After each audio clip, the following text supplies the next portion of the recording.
दोस्तों का शुक्रगुजार हूँ।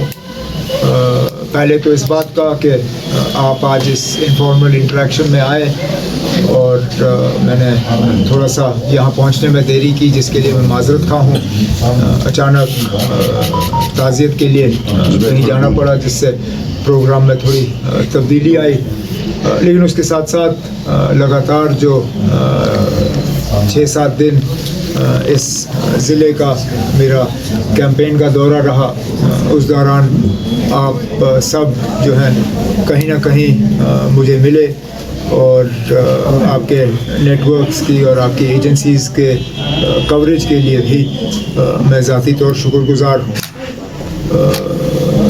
ये 7 दिन का जो कैंपेन का मेरा दौरा रहा, मैं अपनी जगह मानता हूँ कि मेरे लिए ये एक नहायती कामयाब दौरा रहा।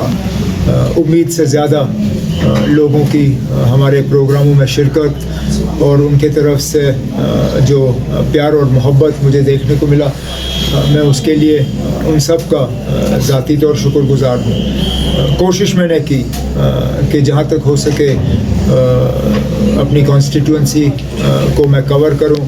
अब जाहिर सी बात है कि मैं हर जगह नहीं पहुँच पाया, लेकिन कोशिश तो मेरी मुकम्मल तौर ये रही कि ज़्यादा से ज़्यादा एरियाज़ को कवर करूं। तमाम असेंबली सेगमेंट्स जो हैं उनको कुछ ज़्यादा, लेकिन हर असेंबली सेगमेंट मासिवाय टंगधार के मेरे प्रोग्राम हुए। इंशाअल्लाह कल 2 दिन के लिए नेशनल कॉन्फ्रेंस के सदर जनाब फारूक साहब वो टंगधार आ रहे हैं मेरे लिए कैंपेन करने के लिए, और मैं अब अपना कैंपेन जो है यहाँ से शिफ्ट करके, जो बाकी अब 6 दिन रह गए हैं मुझे, इन 6 दिनों में अब मैं बारामूला, बांडीपुर और बड़गाम के ज़िले कवर करूँगा। मैं कुपवारा ज़िले के वोटरों को यही यकीन दिलाना चाहता हूँ कि जो मैंने अपनी तकरीरों में उन्हें कहा है कि मैं एक मौका चाहता हूँ, मैं यहाँ के लोगों की नुमाइंदगी और उनकी खिदमत करूँगा। उम्मीद करता हूँ कि 20 तारीख को जब वोट पड़ेंगे तो मुझे मौका मिलेगा यहाँ काम करने का, और काम के ज़रिए मैं साबित करना चाहता हूँ कि जो प्यार और मोहब्बत मुझे मिला है मैं वाकई उस लायक हूँ। तो यही चंद बातें मैंने सोचा था मैं शुरू में कर लूँ। तो अगर आपके कोई सवाल हैं तो मैं उन सवालों के जवाब देने की कोशिश करूँगा। Overwhelmed with the reaction you got here in the district of Kupwara?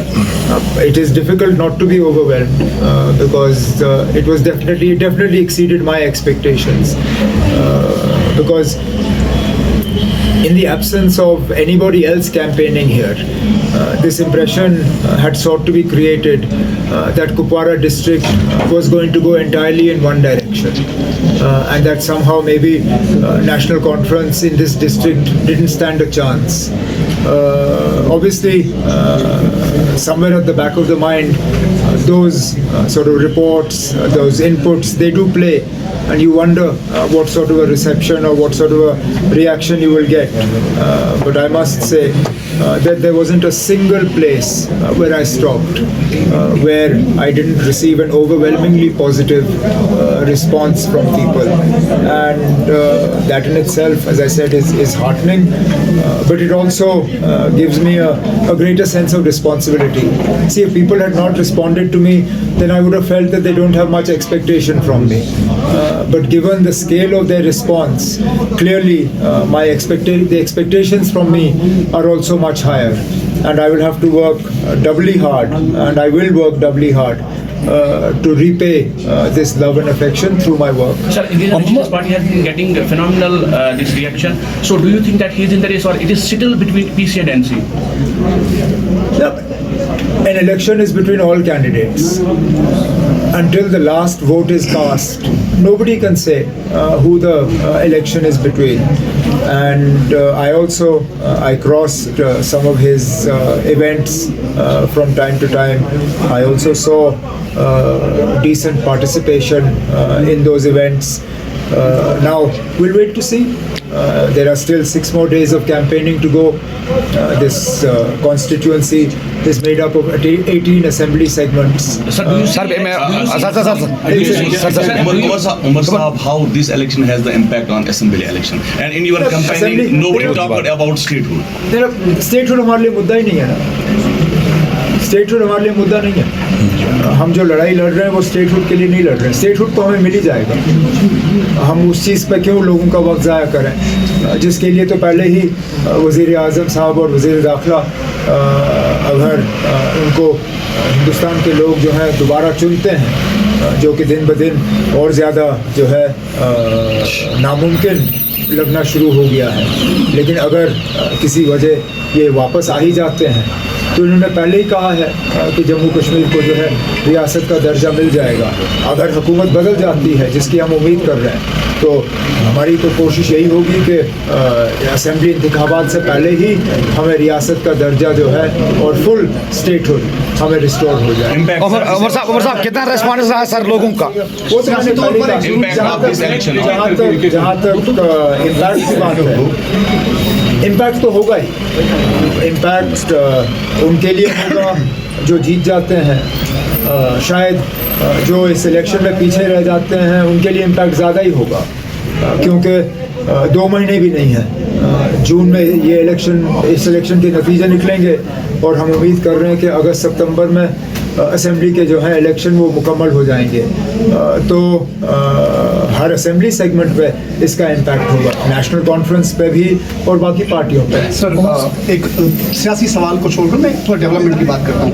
आप खुद चीफ मिनिस्टर रहे हो, आपके वालिद मोहतरम चीफ मिनिस्टर रहे हैं, उसके बाद फिर भी आज एक खौफ की सियासत पे आप बात करते हो, जैसे आप बीजेपी का नाम बार बार ले जाते हो। क्या हम डेवलपमेंट की तरफ नहीं आगे बढ़े, क्योंकि अब बस चीफ डेवलपमेंट की तरफ हम बढ़ेंगे, लेकिन ये इलेक्शन डेवलपमेंट का नहीं है। अगर 2 महीने के अंदर अंदर असेंबली के इलेक्शन नहीं होते तो जाहिर सी बात है हम सियासी मुद्दों के साथ साथ डेवलपमेंट के इशू पे भी बात करते हैं, लेकिन डेवलपमेंट इतना पार्लियामेंट का मैंडेट नहीं है जितना असेंबली का है। और जहां हमें मालूम है कि 2 महीने के अंदर अंदर असेंबली के इलेक्शन होने हैं, उसमें जो नेशनल कॉन्फ्रेंस का मंशूर होगा, उसमें जो नेशनल कॉन्फ्रेंस के कैंडिडेट्स होंगे, उसमें जो नेशनल कॉन्फ्रेंस का कैंपेन होगा, उसमें डेवलपमेंट की ज़्यादा बात होगी। इसमें जानबूझ के हम डेवलपमेंट पे इतना फोकस नहीं कर रहे हैं, क्योंकि हमारे लिए जो बड़ा पॉलिटिकल इशू है सेंटर उमर साहब पीडीपी अब शायद सपोर्ट कर रही है इंजीनियर रशीद को। वहीं कल के डेट में आपका भी जो विजिट था लोलाब में, उसके बाद इंजीनियर रशीद साहब के बेटे, तो क्या कुछ रिस्पॉन्स रहा आपका और उनका? आपने पीडीपी की तरफ से कोई ऐसा ऐलान सुना है? सर सुना है, सोर्सों के हवाले से सुना है, कुछ ऐसा है? मैंने तो इनका ऑपोजिट सुना है।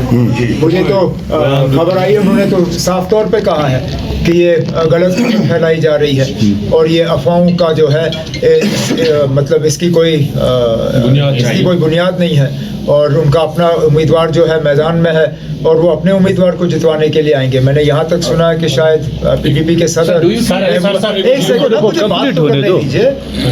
महबूबा जी खुद यहाँ आ रही हैं 3 दिन का दौरा करने, तो अगर वो 3 दिन के लिए आ रही हैं तो वो अपने कैंडिडेट के लिए आ रही होंगी, वो इंजीनियर रशीद साहब के लिए थोड़ी ना आएंगे। You've done two actually. Sir Delhi CM को सुप्रीम कोर्ट से बेल मिली है, तो engineer Rashid is still in jail, तो क्या कहेंगे आप? और दूसरा सवाल इसी के नहीं है, साथ। अगर दूसरा पे बाद में आ जाते हैं, मुझे मालूम नहीं है अगर इंजीनियर रशीद साहब का कोई बेल का एप्लीकेशन पेंडिंग है या नहीं।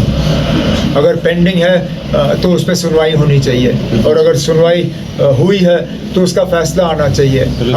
अगर उनका बेल का कोई एप्लीकेशन पेंडिंग नहीं है तो उनको बेल जो है उसके लिए अप्लाई करना चाहिए। लेकिन बड़ी बात यह है कि वो जेल में है क्यों? फ़िलहाल तो कोई, जहाँ तक मुझे मालूम है, उनके खिलाफ कोई चार्जेस फ्रेम नहीं हुए हैं। अदालत में केस पेश करना तो दूर की बात, तो अगर अभी और उनको जेल में अभी काफ़ी अरसा हुआ है, 2019 शायद उनको गिरफ्तार किया गया था जब हम थे, उसके बाद से लगातार वो जेल में ही हैं। इतने साल के बाद अगर आज अभी तक भी आप उनके खिलाफ चार्जेस कोई फ्रेम नहीं कर सके तो उनको बंद रखने का कोई मतलब कोई जवाजियत ही नहीं है। मैंने बार बार मीडिया के इंटरेक्शन के मैं तकरीरों में ये चीज़ें दोहराता नहीं हूँ, लेकिन जब प्रेस ने मुझसे पूछा ये, तो मैंने कहा कि हम सब जानते हैं, आप लोग भी जानते हो, मैं भी जानता हूँ, यहाँ के लोग जानते हैं कि इंजीनियर रशीद को किसने गिरफ़्तार करवाया और उनसे बदला कौन ले रहा है। लेकिन इंशाल्लाह अगर जून में एक हुकूमत बदली और अगस्त में सितंबर में हमारी हुकूमत बनी, तो ये जो उसको बंद रखने का सिलसिला है, इसको हम ख़त्म कर देंगे।